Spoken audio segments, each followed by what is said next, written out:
الحمدللہ نحمدہ ونصلی علی رسولہ الکریم اما بعد فاعوذ باللہ من الشیطان الرجیم بسم اللہ الرحمن الرحیم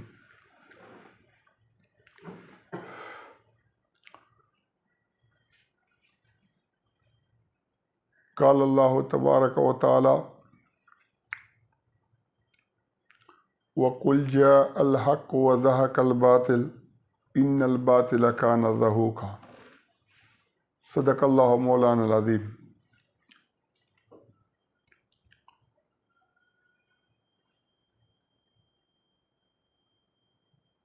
وقال نبی صلی اللہ علیہ وسلم قُلِ الْحَقَّ وَلَوْ كَانَ مُرًّا او کما قال علیہ الصلاۃ والسلام۔ آج ایک اہم موضوع پر بات کرنا چاہتا ہوں اور وہ ہے عورت کو خلا کا حق۔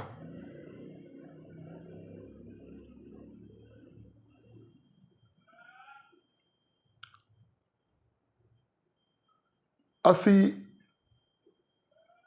اور 90% سے زیادہ لوگوں کو یہ معلوم ہے کہ اسلام کے اندر جس طریقے سے مرد کو طلاق کا حق ہے، اس طریقے سے عورت کو خلا کا حق ہے۔ اور 10-20% وہ لوگ ہیں جو مذہبی طبقہ ہے، علماء ہیں، جن کا جو ہے نا مذہب سے تعلق ہے وہ، اور کچھ وہ لوگ جنہوں نے کبھی خلا لینے کی کوشش کی ہو، جن خواتین نے اور ان کے عزیز و اقارب نے، تو ان کو بھی یہ معلوم ہے کہ عورت کو خلا کا حق نہیں ہے۔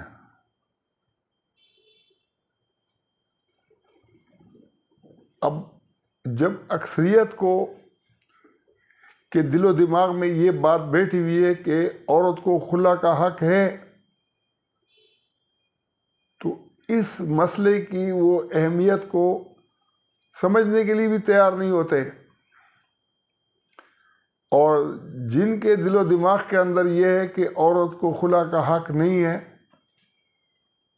تو یا وہ لوگ ہوتے ہیں جنہوں نے کبھی خلا کی کوشش کی ہو اور انہوں نے بھگتا ہو، یا چند فیصد مذہبی طبقہ ہو۔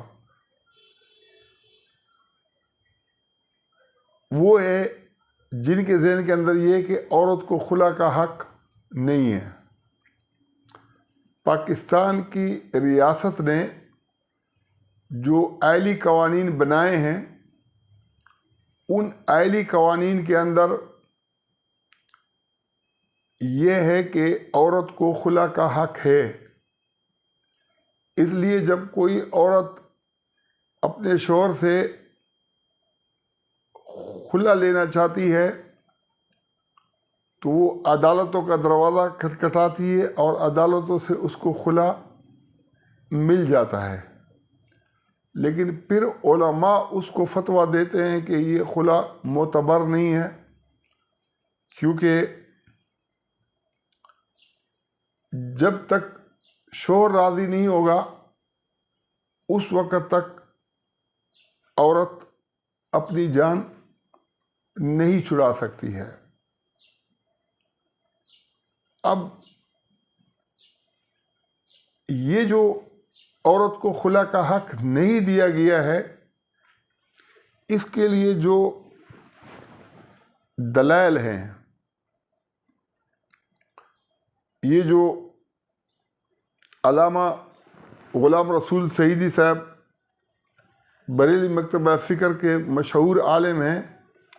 مفتی منیب رحمان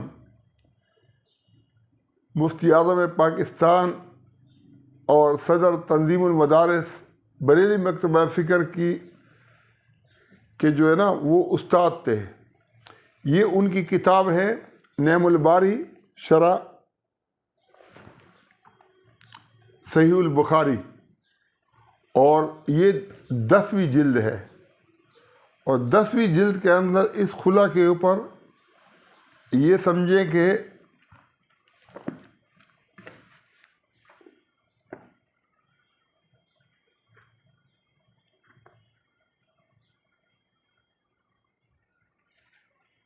پانچ سو 60-70 صفحے خلا سے متعلق ہیں، اور باقی جو ہے نا کتاب العدت ہے.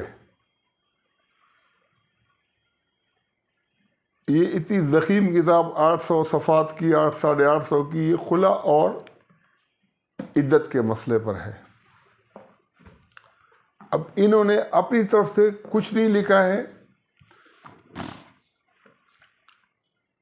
جو فقہ احادیث کی جو کتابیں ہیں ان کے اندر سے جو اس ذخیرے میں سے مختلف جگہوں سے باتیں اٹھا کر یہاں پر درج کی ہیں، اور خلا کے لیے جو دلائل دیے ہیں بعضوں کے نزدیک لکھا ہے کہ خلا کا جواز ہے، اور بعضوں کے لیے لکھا ہے کہ خلا کا جواز نہیں ہے. یعنی خلا اگر باہمی رضامندی سے ہو تو یہ جائز ہے، یا باہمی رضامندی سے بھی اس کی اجازت نہیں ہے. اس کے اوپر بھی 2 فریق بنائے ہیں. ایک فریق وہ ہے جو یہ کہتا ہے کہ باہمی رضامندی سے خلے کا جواز ہے، اور دوسرا فریق یہ کہتا ہے کہ باہمی رضامندی سے خلا کا جواز نہیں ہے. اب جنہوں نے جواز کی بات کی ہے اس کے جو دلائل ہیں وہ بھی عجیب ہیں، اور جنہوں نے عدم جواز کی بات کی ہے ان کے دلائل بھی عجیب ہیں. پھر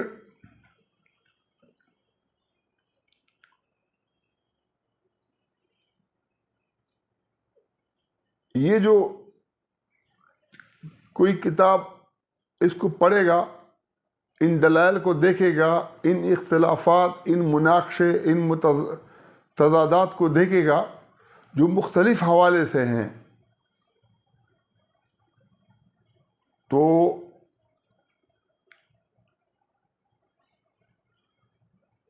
ایک اگر بیدار مغز کا عقل رکھنے والا انسان ہو تو وہ حیران رہ جائے گا کہ یہ جو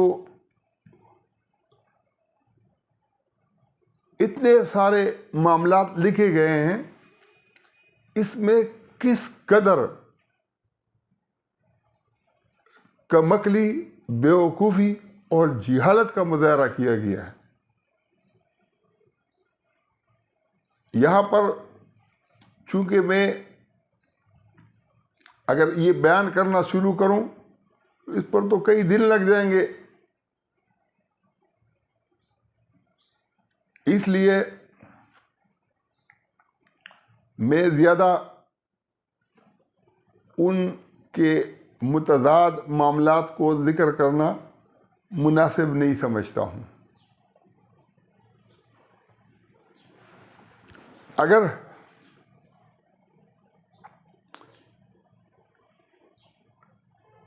سمجھدار طبقے کو آپ دیکھیں، جیسے جاوید غامدی ہے اور مولانا وحید الدین خان ہے، اور اس طرح سے مولانا سید ابو الاعلیٰ مودودی ہیں، اور وہ لوگ جن کے اوپر لوگوں کو بہت اعتماد ہے اور پڑھے لکھے لوگوں کو اعتماد ہے، اگر وہ بھی ان حقائق کی طرف دیکھیں گے تو حیران رہ جائیں گے کہ یہ خلا کے لیے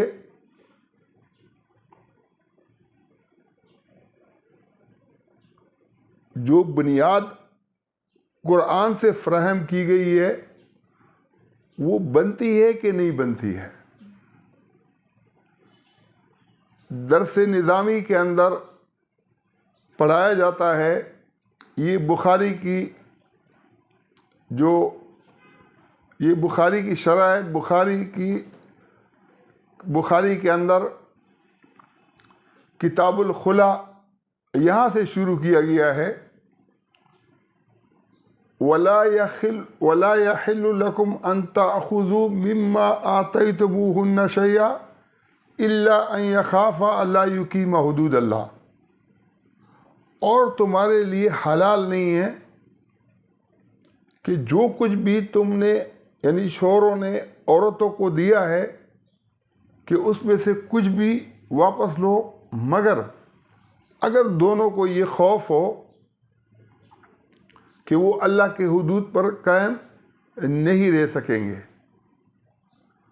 اب بخاری کے اندر بھی یہ ہے، اور جو نا دیگر کتب حدیث کے اندر بھی اس طرح کے یہ حوالے دیے ہیں، اور درس نظامی کے اندر جب پڑھایا جاتا ہے اصول فقہ کے اندر اور جو ہے نا فقہ کی کتابوں کے اندر، تو یہی پڑھایا جاتا ہے کہ یہ جو آیت نمبر 229 ہے، الطلاق مرتان فامساک بمعروف او تسریح باحسان فلا يحل لكم ان تاخذوا مما آتيتموهن شيئا الا ان يخافا الا يقيم حدود الله فان خفتم الا يقيم حدود الله فلا جناح عليهما فيما افتدت به وتلك حدود الله فلا تعتدوها ومن يتعد حدود الله فاولئك هم الظالمون۔ ابن تیمیہ ہو، علامہ ابن قیم ہوں، یہ جو احادیث محدثین ہیں، یہ جو مفسرین ہیں، سب کے سب نے یہاں جو ہے نا اس آیت سے خلا مراد لیا ہے۔ اب سوال یہ پیدا ہوتا ہے کہ اللہ تعالیٰ قرآن کے اندر یہ فرماتا ہے کہ الطلاق مرتان، طلاق 2 مرتبہ ہے، فامساک بمعروف او تسریح باحسان، طلاق 2 مرتبہ ہے، پھر معروف طریقے سے روکنا ہے یا احسان کے ساتھ طلاق دینی ہے، احسان کے ساتھ چھوڑ دینا ہے۔ اب مولانا سلیم اللہ خان صاحب نے کشف الباری میں اور علامہ غلام رسول سعیدی نے نعم الباری میں حضرت تمیم داری کے حوالے سے رضی اللہ عنہ کے حوالے سے ایک روایت نقل کی کہ رسول اللہ صلی اللہ علیہ وسلم سے پوچھا کہ قرآن کے اندر تیسری طلاق کون سی ہے؟ تو رسول اللہ صلی اللہ علیہ وسلم نے فرمایا کہ الطلاق مرتان کے بعد فامساک بمعروف او تسریح باحسان جو ہے یہ تیسری طلاق ہے۔ 2 طلاقیں، المطلقات یتربصن بانفسہن ثلاثۃ قروء 228 میں، طلاق کے لیے عدت جو ہے وہ 3 مراحل ہیں، 3 ادوار ہیں۔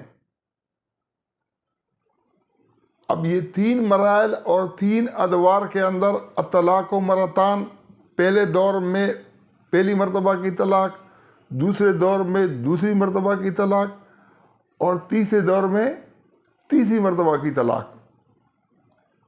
اور حضرت عمر رضی اللہ عنہ نے جب نبی علیہ السلام کو شکایت کی کہ عبداللہ نے اپنی بیگم کو طلاق دی ہے، تو رسول اللہ صلی اللہ علیہ وسلم غضبناک ہو گئے اور پھر اس کو بلایا اور فرمایا کہ اس سے رجوع کرو اور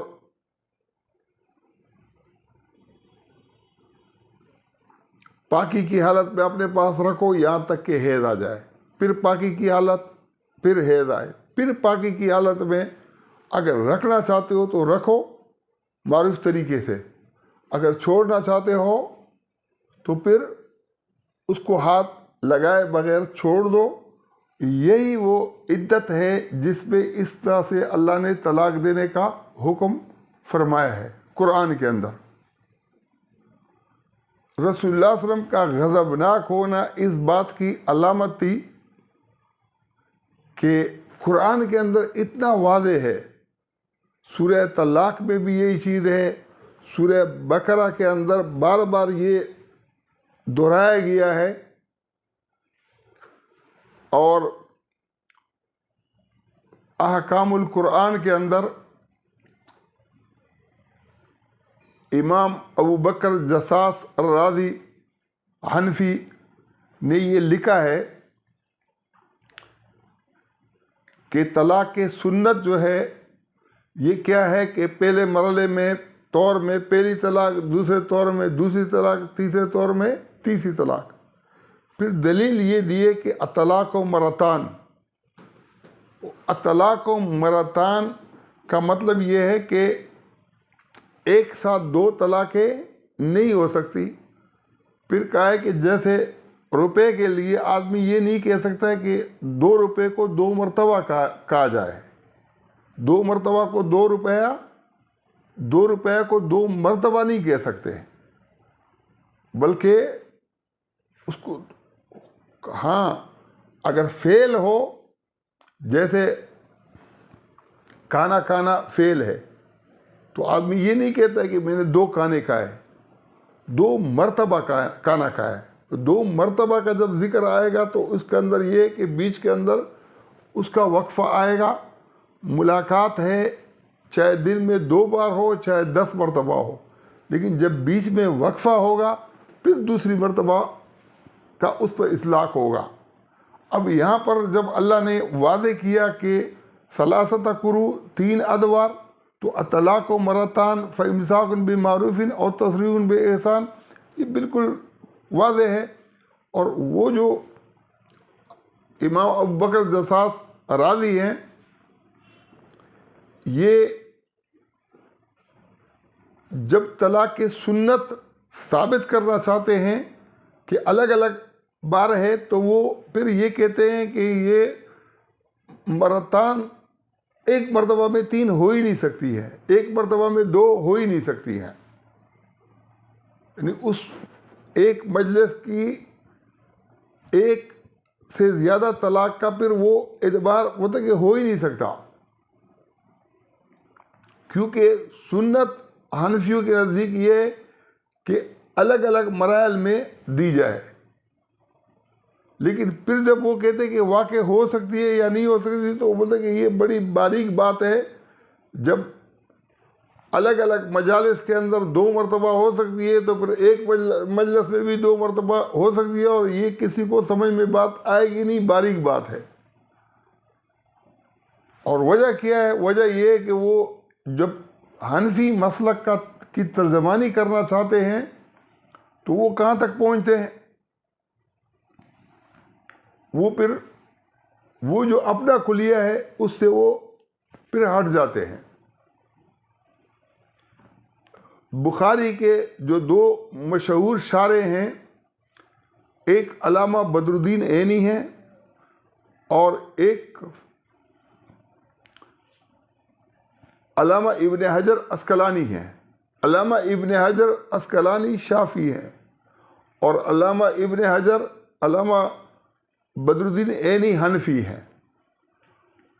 اب چونکہ شافیوں کے نزدیک ایک ساتھ 3 طلاق دینا سنت ہے، اور حنفیوں کے نزدیک ایک ساتھ 3 طلاق دینا خلاف سنت ہے۔ اب دونوں اپنا اپنا ہدف پورا کرنے کے لیے کیا کرتے ہیں کہ جو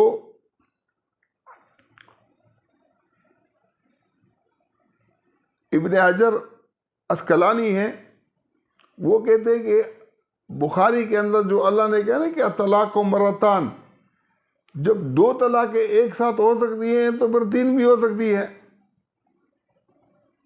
اور جو علامہ بدر الدین عینی ہے اس نے حنفی موقف کو سپورٹ دینے کے لیے کہا ہے کہ یہ جو ہے نا یہ اس پر قیاس کرنا غلط ہے، اس لیے کہ ایک ساتھ 3 طلاق دینے سے تو پھر کیا ہوگا، وہ عورت حرام ہو جائے گی، 2 مرتبہ اگر طلاق دی جائے تو پھر تو حرام نہیں ہوگی۔ تو جب یہ ان موقف کو سپورٹ کرنے کی بات کرتے ہیں تو جو موٹر وے ہے نا اس سے جو ہے نا جیسے بڑ آپس میں لڑتے ہیں، بڑ جاتے ہیں تو وہ اوپر سے نیچے گرتے ہیں، تو یہ بڑھتے یہ موٹر وے سے گر جاتے ہیں، یہ صراط مستقیم سے گر جاتے ہیں، یہ پگڈنڈیوں کی طرف چلے جاتے ہیں، کھیتوں کے اندر پھنس جاتے ہیں۔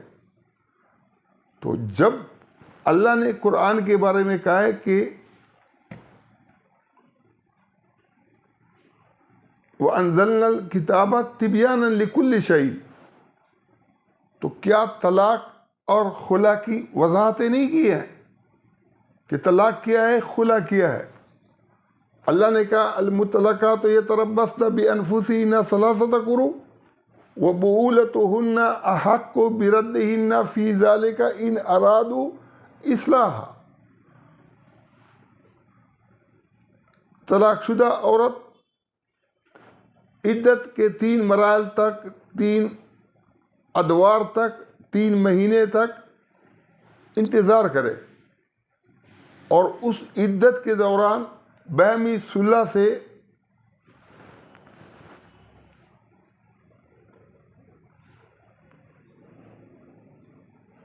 اس کے شوہر ان کو لوٹانے کا حق رکھتے ہیں، یعنی باہمی صلح سے رجوع ہو سکتا ہے۔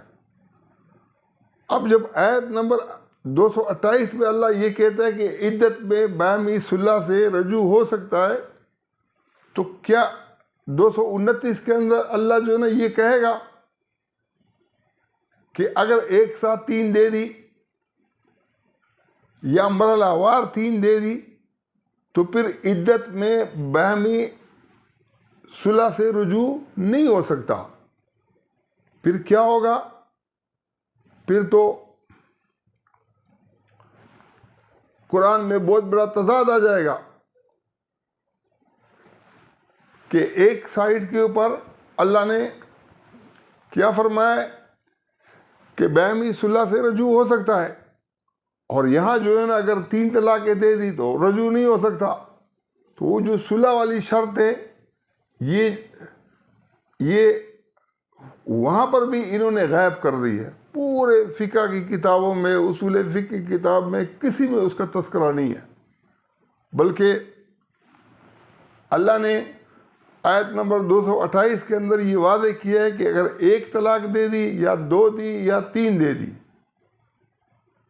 جتنی بھی طلاقیں دی ہیں علی الاطلاق، یا 1000 دے دی یا 10,000 دے دی، لیکن عدت کے اندر باہمی صلح کی بنیاد کے اوپر رجوع ہو سکتا ہے۔ اور اگر 1 طلاق بھی دی تو باہمی صلح کی بنیاد کے بغیر، باہمی صلح کے بغیر رجوع نہیں ہو سکتا۔ اب اتنی موٹی بات سمجھنے میں کوئی مشکل کام تو نہیں ہے۔ اب اس سے پہلے جو آیت نمبر 226 ہے وہاں پر اللہ کیا فرماتے ہیں؟ للذین یولون من نسائہن تربص 4 اشہر فإن فاؤوا فإن اللہ غفور رحیم۔ جو لوگ ایلا کرتے ہیں، طلاق کا اظہار نہیں، خالی ایلا، تو ان کے لیے 4 مہینے، اگر آپس میں مل گئے تو فإن اللہ غفور رحیم۔ رسول اللہ صلی اللہ علیہ وسلم نے ایلا کیا، اور رسول اللہ صلی اللہ علیہ وسلم نے ایلا کرنے کے بعد 1 مہینے کے بعد رجوع چاہی، اور ان کو پتہ تھا کہ بیویاں بھی خوش ہوں گی، لیکن اللہ نے یہ مسئلہ واضح کرنے کے لیے کہ عورت کا بھی حق ہے، اور نبی اسلام کو حکم دیا کہ آپ ساری خواتین کو جو آپ کی ازواج ہیں ان کو اجازت دے دو، اگر وہ چاہیں تو الگ ہو جائیں اور چاہیں تو آپ ان سے رجوع کر لیں۔ تو جب ایلا کے اندر یک طرفہ رجوع نہیں ہو سکتا، تو طلاق کے اندر جب اللہ نے کہا ہے واضح طور پر کہ اصلاح کے بغیر رجوع نہیں ہو سکتا، تو پھر کیسے اس کو رجوع کا حق دیا جاتا ہے؟ لیکن یہاں پر جو طلاق و مرتان ہیں، 2 مرتبہ طلاق رجعی ہے، فَإِمْسَاكٌ بِمَعْرُوفٍ أَوْ تَسْرِيحٌ بِإِحْسَان۔ حالانکہ فَإِمْسَاكٌ بِمَعْرُوف سے کیا مراد ہے؟ فَإِمْسَاكٌ بِمَعْرُوف سے مراد یہ ہے کہ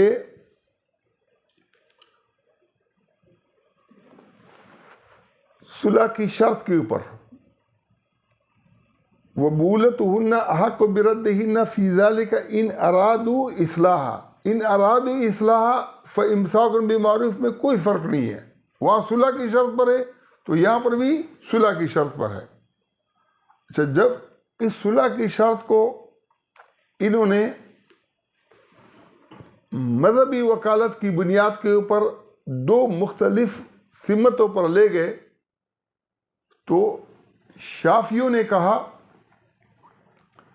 کہ اگر نیت نہیں ہوگی اور عورت کے ساتھ جماع کر لیا تو بھی رجوع نہیں ہوگا، اور حنفیوں نے کہا کہ اگر نیت نہیں ہوئی اور رجوع کی نیت نہیں تھی، محض اگر آنکھوں میں شہوت آ گئی اور نظر پڑ گئی تو بھی رجوع ہو گیا۔ تو معروف کے مقابلے کے اندر فَإِمْسَاكٌ بِمَعْرُوف کے مقابلے کے اندر منکر دونوں سائڈ کے اوپر داخل کر دیا۔ اب الطلاق مرتان فَإِمْسَاكٌ بِمَعْرُوفٍ أَوْ تَسْرِيحٌ بِإِحْسَان کے اندر اگر کوئی تعلیم یافتہ طبقہ بیٹھے، یونیورسٹیاں ہوں، کالج والے ہوں، اسکول والے ہوں، اور پارلیمنٹ ہو، کوئی صحافی ہو، کوئی پڑھا لکھا سمجھدار طبقہ ہو، اس کے سامنے جس دن جو ہے نا ان چیزوں کا اظہار کیا جائے گا کہ انہوں نے ان آیات کو کتنا مسخ کیا ہے، الفاظ کے اندر نہیں، معنوی لحاظ سے، جس طریقے سے یہ کشف نعم الباری ہے غلام رسول سعیدی کی، اس طریقے سے مولانا سلیم اللہ خان صاحب کی کشف الباری ہے، اور مولانا انور شاہ کشمیری رحمۃ اللہ علیہ کی جو بخاری کی شرح ہے اس کا نام ہے فیض الباری۔ فیض الباری کے اندر انہوں نے لکھا ہے کہ قرآن کے اندر معنوی تعریف تو بہت زیادہ ہوئی ہے۔ اب معنوی تعریف کا کیا مطلب ہے؟ ساری زندگی انہوں نے درس نظامی پڑھائی اور بخاری پڑھائی، پائے کے عالم تھے، اور مفتی شفیع، مفتی اعظم پاکستان،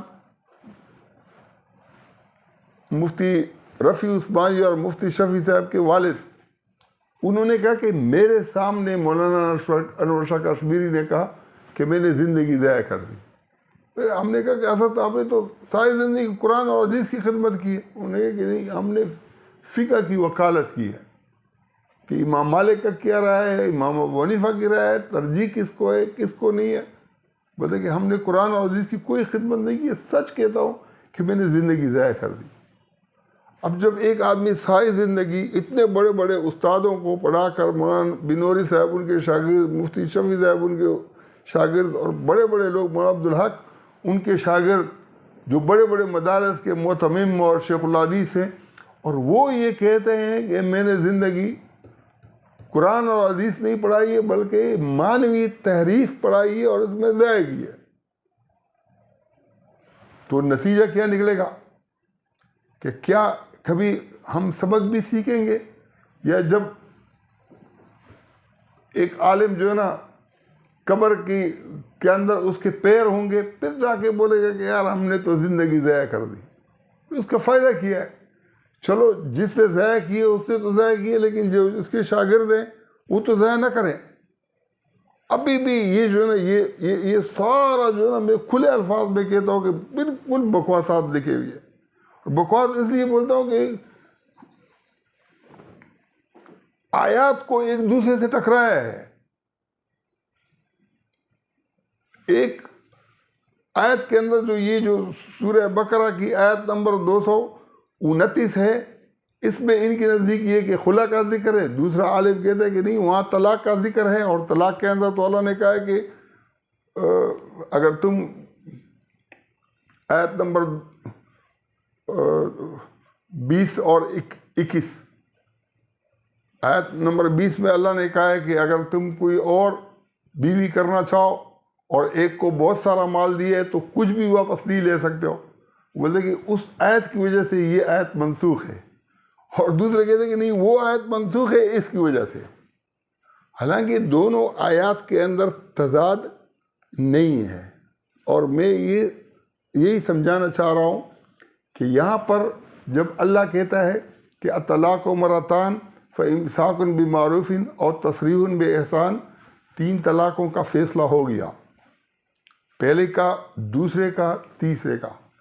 اگر معروف طریقے سے باہمی اصلاح کی بنیاد پر رجوع کر لیا تو رات گئی بات گئی. لیکن اگر فیصلہ کر لیا کہ بھئی ہم نے آپس میں ساتھ نہیں رہنا ہے، اس کے بعد اللہ کیا کہتا ہے؟ وَلَا يَحِلُّ لَكُمْ أَن تَأْخُذُوا مِمَّا آتَيْتُمُوهُنَّ شَيْئًا إِلَّا أَن يَخَافَ أَلَّا يُقِيمَ حُدُودَ اللَّهِ.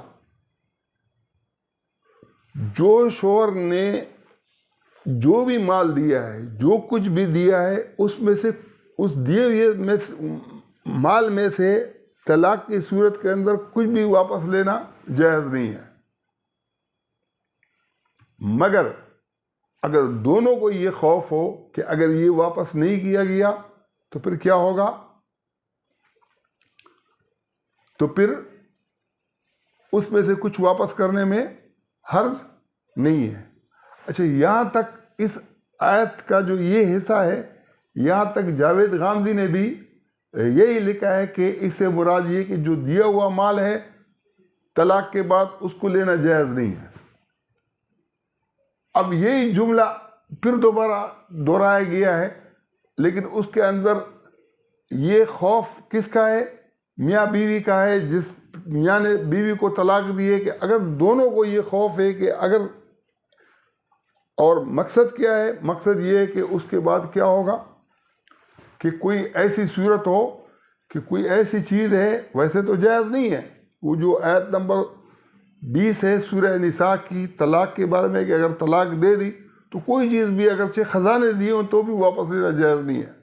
لیکن یہاں پر یہ ہے کہ اگر دونوں کو خوف ہو کہ اس طلاق کے بعد کیا ہے، واپس، اگر واپس نہیں کی کوئی ایسی چیز ہو تو پھر اللہ کے حدود پر قائم نہیں رہ سکیں گے. تو وہ جو دی ہوئی چیز ہے پھر وہ واپس کرنا کیا ہوگا؟ جائز ہوگا. اور یہی جاوید غامدی نے بھی لکھا ہے. اب پھر اللہ نے کہا وَإِنْ خِفْتُمْ، اے فیصلہ کرنے والوں، وَإِنْ خِفْتُمْ أَلَّا يُقِيمَ حُدُودَ اللَّهِ فَلَا جُنَاحَ عَلَيْهِمَا فِي مَا افْتَدَتْ بِهِ. اگر تمہیں خوف ہو کہ اگر تمہیں خوف ہو کہ وہ دونوں اللہ کے حدود پر قائم نہیں رہ سکیں گے، تو پھر عورت کی طرف سے وہ جو شوہر کی دی ہوئی چیز ہے اس کو فدیہ کرنے میں کوئی حرج نہیں ہے. میں نے اپنے جو کلاس فیلو بنور ٹاؤن میں جو ہمارے ساتھ پڑھتے تھے ان سے لے کر بڑے بڑے علماء تک، مفتی منیر شاکر سے بھی میں نے یہی بات کی، اور جو بڑے عالم ہیں ان سب سے میں نے اس پر گفتگو کی ہے، اور وہ یہ اقرار کرتے ہیں اپنی مجالس کے اندر کہ واقعتاً اس سے تو طلاق خلا مراد ہو ہی نہیں سکتا. اب جاوید غامدی نے بھی اس سے آگے جا کے جو ہے نا کہ اگر مولانا مودودی نے بھی لکھا ہے کہ کچھ دے دلا کر خلا لیا جائے، کہ کچھ دے دلا کر خلے کا کیا مطلب ہے؟ جب 3 طلاقیں ہو گئی ہیں تو اس کے بعد اللہ کہتا ہے کہ اس طلاق کے بعد کچھ بھی تمہارے لیے متعین ہے، ایک چیز متعین ہے کہ 3 طلاقیں دے دی، 3 طلاق کے بعد جو ہے نا پھر جو تم نے مال دیا ہے، یعنی شوہر نے جو دیا ہے اس میں سے کچھ بھی واپس لینا جائز نہیں ہے۔ ہاں اس صورت میں واپس لینا جائز ہے کہ اگر دونوں کو یہ خوف ہو کہ اگر وہ چیز واپس نہیں کی گئی تو اللہ کے حدود پر یہ قائم نہیں رہ سکیں گے۔ اب بعض اوقات ایسا ہوتا ہے کہ ایک مرد اپنی بیوی کو مغالطہ بھی دے سکتا ہے کہ یہ تم جو ہے نا کل اس کی وجہ سے ہم حدود پر قائم نہیں رہ سکیں گے، تو اللہ نے 2 پر نہیں چھوڑا ہے بلکہ ایک اور شرط لگائی، وَإِنْ خِفْتُمْ، اے فیصلہ کرنے والو، وَإِنْ خِفْتُمْ أَلَّا يُقِيمَ حُدُودَ اللَّهِ، کہ یہ دونوں اللہ کی حدود پر قائم نہیں رہ سکیں گے، فَلَا جُنَاحَ عَلَيْهِمَا، تو پھر دونوں پر گناہ نہیں ہے۔ کیا گناہ نہیں ہے؟ شوہر کو لینے پر اور بیوی کو مال واپس کرنے میں، کہ وہ اس کو فدیہ کرے، وہ چیز خالی جس کی وجہ سے اللہ کے حدود پر قائم نہ رہ سکنے کی۔ اب اللہ نے قرآن کی اس آیت کے اندر طلاق کے بعد عورت کے حق کو محفوظ کیا ہے کہ کچھ بھی آپ لے نہیں سکتے ہو۔ ہاں دونوں کو خوف ہو، فیصلہ کرنے والوں کو خوف ہو کہ اگر وہ چیز واپس نہیں کی گئی تو پھر جو ہے نا یہ آپس میں ملیں گے اور اللہ کے حدود کو توڑیں گے، یعنی جنسی تعلق ان کا قائم ہو جائے گا۔ اور اس کے بارے میں مفتی تقی عثمانی نے لکھا ہے کہ یہ بہت مشکل آیت ہے، اس کا ترجمہ جو ہے نا صحیح نہیں ہوتا ہے۔ مشکل اس لیے کہ اس کا جو ہے نا معنی تم نے الٹا کیا ہے، اگر اس کا معنی سیدھا کرو تو یہ الٹا، تو پھر تو یہ مشکل نہیں ہے۔ اور چونکہ مولانا مودودی صاحب نے بھی دوسروں سے نقل کی ہے تو اس نے جا کے جو ہے نا کچھ دے دلا کر فی مفتدت بھی خلا لے لے، وہاں پر جو ہے نا اس نے جو ترجمے کے اندر جو ہے نا واضح غلطی کی ہے، وہاں تو خلا ہو نہیں سکتا۔ تو بہرحال جہاں خلا مراد نہ ہو اور آپ وہاں اسے خلا مراد لے لو تو نتیجہ کیا ہوگا؟ نتیجہ یہی ہوگا کہ یہ جو مولوی نکالتے ہیں کہ اللہ عورت کے حق کو محفوظ کر رہا ہے اور مولوی جو ہے نا یہ کہہ رہا ہے کہ آپ کے اختیار کے اندر ہے کہ آپ جتنا بھی مال اسے کھینچ سکو۔ اب اس کے اوپر بھی اختلاف ہے کہ کتنا مال کھینچ سکتے ہو، کتنا لے سکتے ہو، کم یا زیادہ۔ حالانکہ کم زیادہ کی تو بات ہی نہیں ہے، یہاں پر جو شوہر نے دیا ہوا مال ہے اس میں سے کچھ لینے کا حرام قرار دیا ہے کہ حلال نہیں ہے کہ کچھ بھی لے لو۔ ہاں جو چیز ایسی ہو جس کی وجہ سے دونوں آپس میں، اب یہ تو فیصلہ کن بات ہو گئی۔ اب خلا کا ذکر قرآن کے اندر کہاں ہے؟ سوال یہ ہے، سورہ نساء کے اندر اللہ تعالیٰ نے عورت کے حقوق بیان کیے، اس لیے اس کا نام سورہ نساء رکھا ہے۔ اب جب سورہ نساء کے اندر خلا کا بھی ذکر ہے اور طلاق کا بھی ذکر ہے، خلا کا بھی ذکر ہے اور طلاق کا بھی ذکر ہے، خلا کو پہلے بیان کیا ہے اور طلاق کو بعد میں بیان کیا ہے۔ اللہ تعالیٰ فرماتا ہے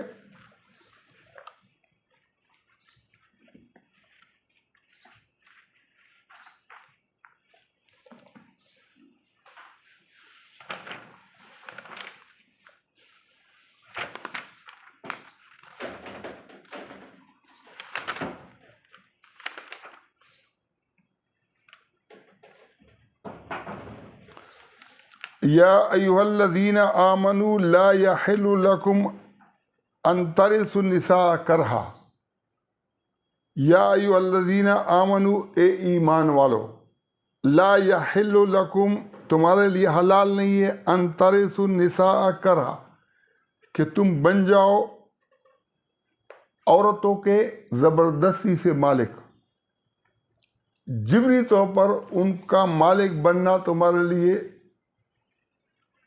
حلال نہیں ہے۔ اب عورت کہتی ہے نا، شوہر کو کہتی ہے کہ میرا وہ مجازی خدا ہے۔ اگر عورت خود کہے کہ یہ میرا مالک ہے تو یہ اس کی مرضی ہے، لیکن شوہر اس کا زبردستی سے مالک نہیں بن سکتا۔ لا ترث النساء کرہا، زبردستی سے، اور نساء سے مراد کیا ہے؟ نساء سے مراد بیگم ہے، بیگمات ہیں اور بیویاں ہیں۔ جیسے اللہ نے قرآن میں کہا ہے نا کہ اذا طلقتم النساء، جب تم عورتوں کو طلاق دو، عورتوں سے مراد کون ہے؟ بیویوں کو طلاق دو۔ جیسے وہاں نساء سے مراد بیویاں ہیں، ایسے یہاں نساء سے مراد بیویاں ہیں، کہ بیویوں کے زبردستی سے مالک مت بن بیٹھو۔ وَلَا تَعْضُلُوهُنَّ لِتَذْهَبُوا بِبَعْضِ مَا آتَيْتُمُوهُنَّ وَلَا تَعْضُلُوهُنَّ، اور ان کو روکو مت۔ کس لیے؟ لِتَذْهَبُوا بِبَعْضِ مَا آتَيْتُمُوهُنَّ شَيْئًا، کہ جو کچھ تم نے ان کو دیا ہے اس میں سے کچھ واپس لو۔ اب ایک عورت ہے، وہ گھر سے نکلنا چاہتی ہے، وہ کہتی ہے کہ میں شوہر کے ساتھ نہیں رہنا چاہتی، تو اللہ کہتا ہے کہ زبردستی سے تم اس کے مالک مت بن بیٹھو۔ جب وہ تمہارے ساتھ نہیں رہنا چاہتی ہے تو تم اس کے مالک نہیں ہو، وہ جا سکتی ہے، اس کو حق ہے جانے کا۔ جیسے مرد کو طلاق کا حق ہے، ایسے عورت کو شوہر کو چھوڑنے کا حق ہے۔ اور پھر وَلَا تَعْضُلُوهُنَّ لِتَذْهَبُوا بِبَعْضِ مَا آتَيْتُمُوهُنَّ شَيْئًا، اگر تم نے ان کو چیزیں دی ہیں تو اس لیے مت روکو کہ وہ چیزیں تم ان سے پھر واپس لے لو۔ اب مولوی اتنا کمکل ہے دلہ کہ یہ کہتا ہے کہ لا يحل لكم ان ترثوا النساء کرہا، تم زبردستی سے عورتوں کے مالک مت بیٹھو۔ لیکن وہ عورتوں سے مراد کوئی اور عورتیں ہیں۔ وَلَا تَعْضُلُوهُنَّ لِتَذْهَبُوا بِبَعْضِ مَا آتَيْتُمُوهُنَّ شَيْئًا، اس سے مطلب کہ بیویاں مراد ہے۔ حالانکہ مفتی سعید خان جو عمران خان کے نکاح خواہ ہیں، ان کو میں نے کہا کہ یہ ہو سکتا ہے، تو اس میں کہ آپ یہ مراد دیتے ہو کہ وہ بھی وہی بیوی ہیں؟ میں نے کہا کہ بیویوں کے علاوہ کوئی اور ہو سکتا ہے؟ تو اس نے کہا کہ نہیں، ہو تو نہیں سکتا۔ لیکن آپ کیا مراد دیتے ہو؟ تو یہ جو مفتی طارق مسعود جاہل، اس کا استاد بھی جاہل، اس کا دادا استاد بھی جاہل، اس کو جو ہے نا یہ سوشل میڈیا پہ چھوڑا ہوا ہے اور لوگوں کو گمراہ کر رہا ہے۔ یہ جو ہے نا جو آیات ہیں، ان آیات کے اندر اللہ تعالیٰ نے یہ خلا کا ذکر کیا ہے، اور اللہ نے کہا ہے کہ تم زبردستی سے مالک مت بن بیٹھو عورتوں کے، یعنی اپنی بیویوں کو کے، اور ان کو اس لیے مت روکو کہ ان کو جو تم نے دیا ہے اس میں سے کچھ واپس لو۔ اب یہاں جو ہے نا یہ ایک اہم مسئلہ ہے کہ ایک عورت اگر خلا لیتی ہے تو پھر کیا ہوگا کہ اس کو گھر چھوڑنا پڑے گا ایک، اور جو غیر منقولہ جائیداد ہے، جیسے باغ ہے، دکان ہے، فیکٹری ہے، مل ہے، زمینیں ہیں، اس سے بھی اس کو دستبردار ہونا پڑے گا۔ اور جو لے جانے کی چیزیں ہیں، بینک بیلنس اگر شوہر نے اس کو دیے، زیورات دیے ہیں، کپڑے دیے ہیں، جوتے دیے، موبائل دیا ہے، گاڑی دیے، جو لے جانے والی چیزیں ہیں، ان میں سے کچھ بھی واپس نہیں لے سکتا خلا کی صورت میں۔ اور یہ حق مہر نہیں ہے۔ حق مہر کا تو مسئلہ ہی الگ ہے۔ حق مہر تو اگر خالی ہاتھ لگانے سے پہلے قرآن کہتا ہے کہ اگر اسے پہلے طلاق دے دی تو حرج بھی نہیں ہے، اور جو مقرر کردہ حق مہر ہے اس کا نصف فرض بن جاتا ہے۔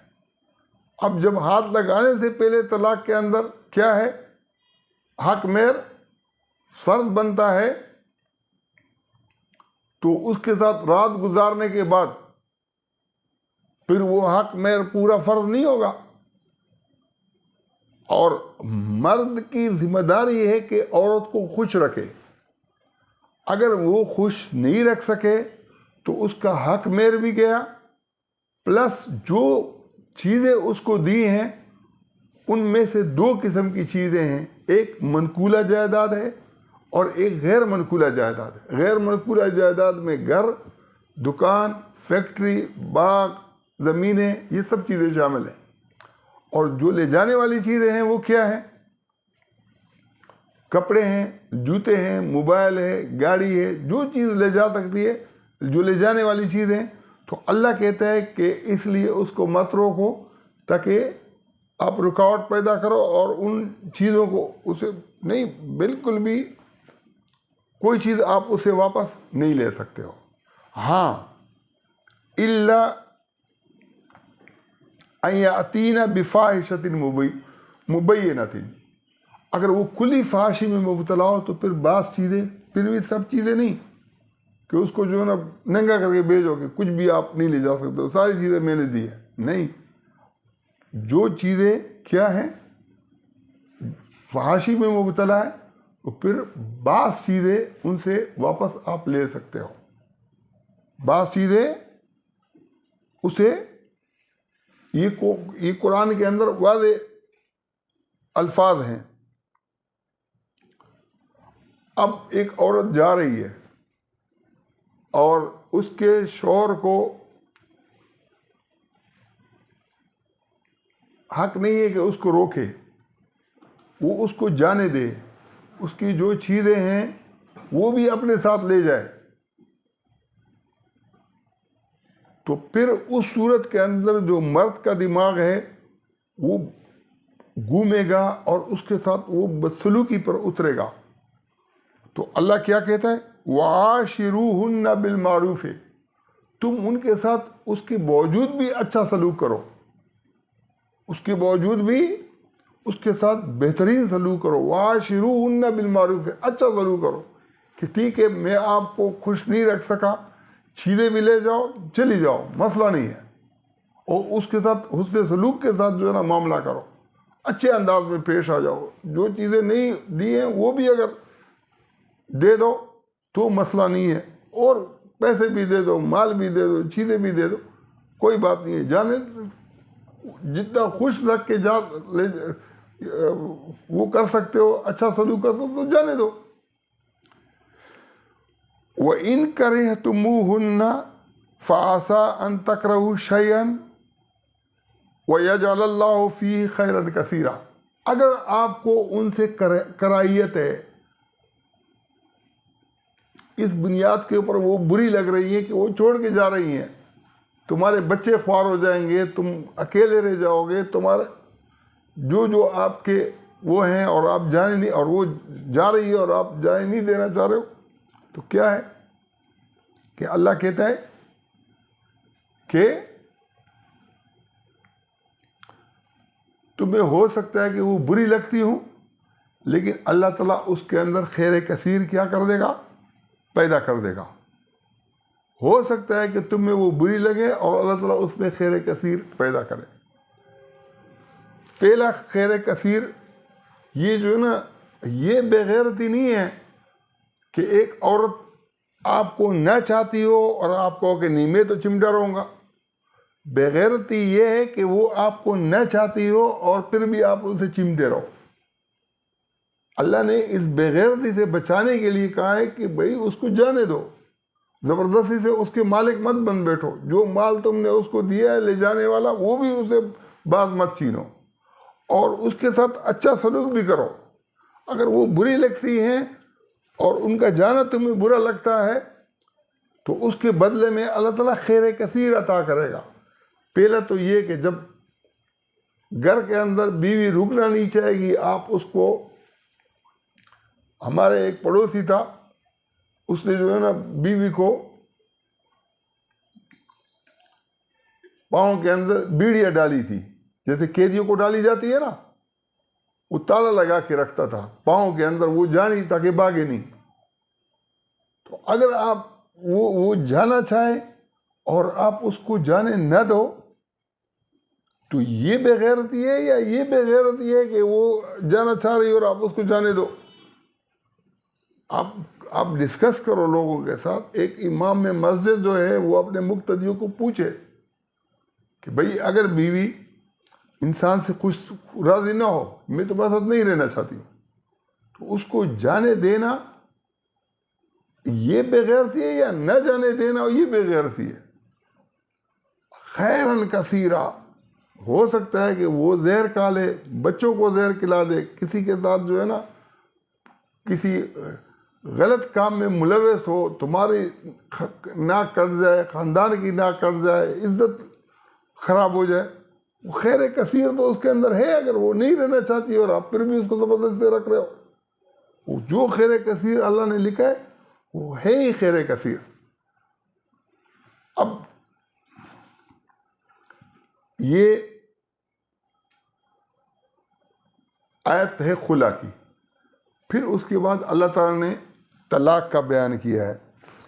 وَإِنْ أَرَدْتُمُ اسْتِبْدَالَ زَوْجٍ مَكَانَ زَوْجٍ، اگر آپ بدلنا چاہو ایک بیوی کے بدلے میں دوسری، وَآتَيْتُمْ إِحْدَاهُنَّ قِنْطَارًا، اور تم نے ان کو دیا ہے بہت سارا مال، فَلَا تَأْخُذُوا مِنْهُ شَيْئًا، تو اس بہت سارے مال میں سے کچھ بھی واپس مت لو۔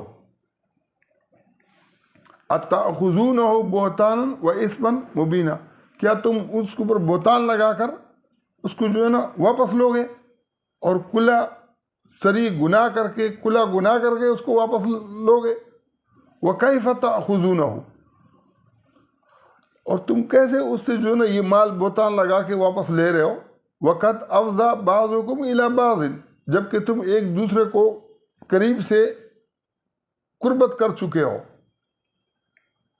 وَأَخَذْنَا مِنْكُمْ مِيثَاقًا غَلِيظًا، اور یہ عورتیں تم سے پکا عہد و پیمان لے چکی ہیں۔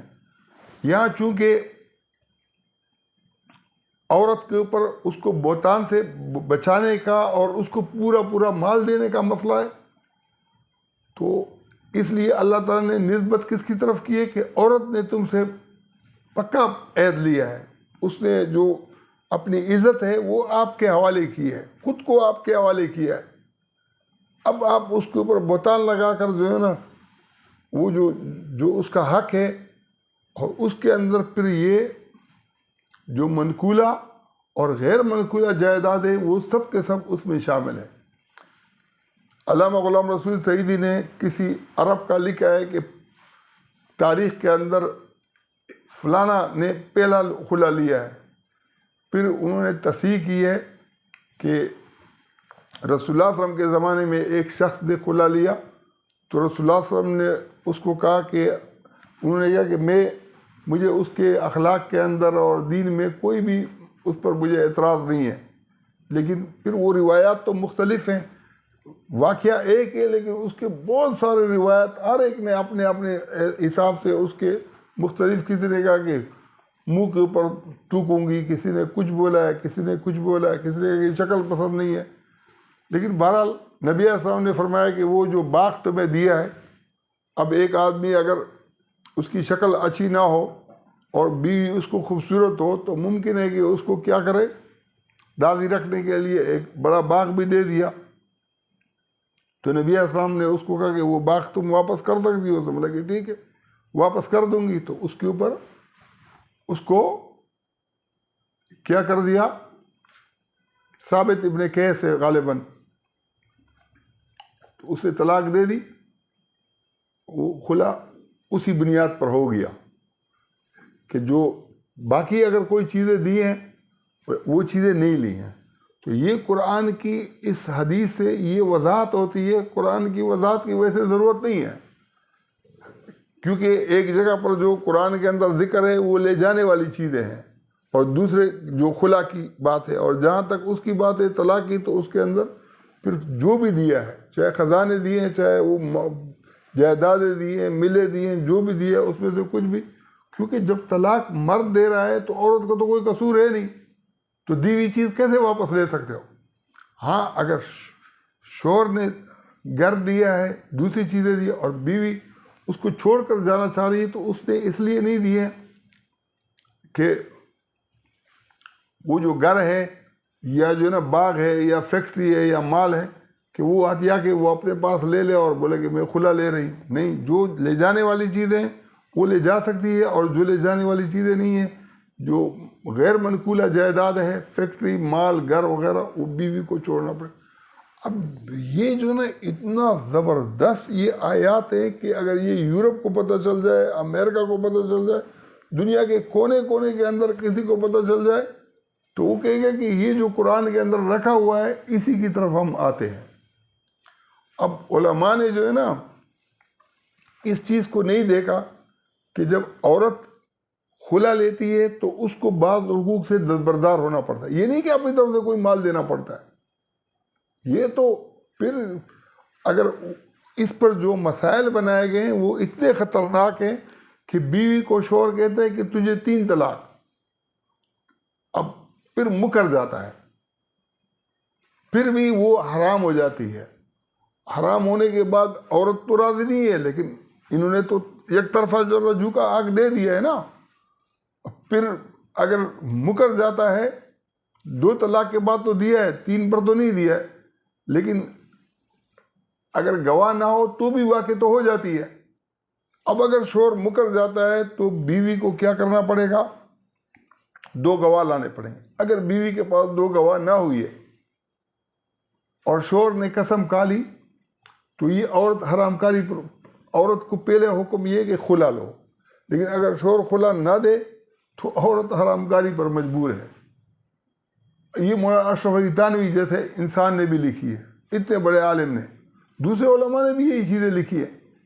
اب جب عورت کو خلا کا حق نہیں ہوگا تو پھر جو ہے نا یہ نتائج نکلیں گے نا کہ 80 سال تک طلاق نہیں ہوگی اور 120 سال تک طلاق نہیں ہوگی اور اتنے سالوں تک طلاق نہیں. جب اس کو خلا کا حق ملے گا تو یہ جو 20 80 سال تک جو معاملات ہیں اس کے اوپر پھر کوئی بحث نہیں ہوگی، کیونکہ عورت کو خلا کا حق ہوگا. اب عورت اگر 20 مرتبہ بھی خلا لے کے چلی جائے اور واپس جو ہے نا شوہر کے پاس راضی ہو تو آ سکتی ہے. ادھر سے جو ہے طلاق کے بھی اپنے خود ساختہ مسائل ایسے بنائے کہ وہ طلاق دیتا ہے تو شوہر بھی چاہتا ہے کہ واپس آئے، بیوی بھی چاہتی ہے، یہ بولتا ہے کہ نہیں بیچ کے اندر حلال نہ ہو. اس پر بھی میں تفصیلاً بات کر چکا ہوں اور میں انشاءاللہ آئندہ بھی کروں گا. ابھی بات لمبی ہو رہی ہے. بہرحال جو علماء نے رکھا ہے، چونکہ اللہ نے قرآن کے اندر یہ کہا ہے کہ اگر شوہر ہاتھ لگانے سے پہلے طلاق دے تو جو زیادہ پیسوں والا ہو تو وہ اپنے پیسوں کے مطابق اس کو خرچہ دے گا، حق مہر اور یہ سارے معاملات معروف طریقے سے. اور اگر کم پیسوں والا ہوگا تو وہ اپنی حیثیت کے مطابق دے گا، اور جو مقرر ہے اس میں سے نصف دے گا. اب وہ جو نصف ہے اس پہ شوہر زیادہ بھی دے سکتا ہے، اور اگر بیوی اس میں سے کچھ معاف کرنا چاہے تو نصف میں سے کچھ کم بھی دے سکتی ہے. تو اس پر اللہ تعالیٰ نے کہا ہے کہ جس کے ہاتھ کے اندر نکاح کا گرا ہے، چونکہ مرد طلاق دے رہا ہے عورت تو خلا نہیں لے رہی ہے، تو مناسب یہ ہے، تقویٰ کے قریب یہ ہے کہ وہ اسے رعایت دینے کے بجائے چھوڑ دے. اس پر انہوں نے اتنا بڑا جو ہے نا وہ کڑا کر دیا کہ وہ جو عقدے کی نسبت ہے نا، یہ چونکہ شوہر کی طرف ہے، اس نسبت کی وجہ سے بس عورت کے جو ہے نا خلا کا حق ختم ہو گیا. حالانکہ طلاق کے اندر تو وَأَخَذْنَا مِنْكُمْ مِيثَاقًا غَلِيظًا، انہوں نے تم سے عہد لیا ہے، تو عہد کی نسبت جس طرح اس وہاں عقدے کی نسبت مرد کی طرف کی ہے، اس طریقے سے یا عورت کی طرف کی ہے. تو بہرحال میں جو یہ فصیح و بلیغ لوگ ہیں جیسے مفتی منیر شاکر ہیں پشتو کے اندر، اور جو دوسرے لوگ ہیں اردو والے، پنجابی، سندھی، بلوچ، خدا کے لیے اگر قرآن کی طرف اس امت کو، دنیا کو متوجہ کرنا چاہو تو یہ قرآن کی جو صحیح باتیں ہیں یہ لوگوں کے سامنے رکھو. ورنہ وہ ٹائم بھی آئے گا کہ جیسے یورپ نے کہ مذہبی طبقات نے مذہب کو مسخ کیا تھا، یہود اور نصارہ نے، انہوں نے اس کو ایک طرف رکھ کے سارے قوانین جمہوری بنیادوں پر بنائے ہیں۔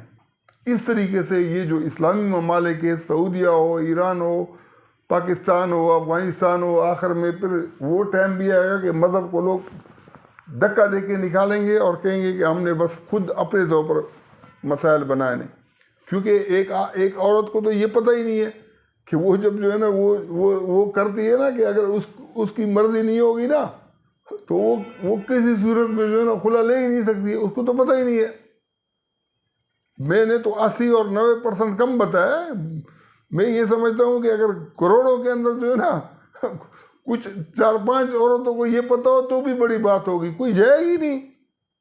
کہاں ایسے کٹے میں کوئی پھنسے گا کہ بھئی وہ جو ہے نا طلاق دے سکتا ہے اور مجھے جو ہے نا چھوڑنے کا حق ہی نہیں ہوگا۔ اس میں تو عورت تو چھوڑو، کوئی بحث بھی نہیں جائے گی۔ وآخر دعوانا الحمدللہ رب العالمین۔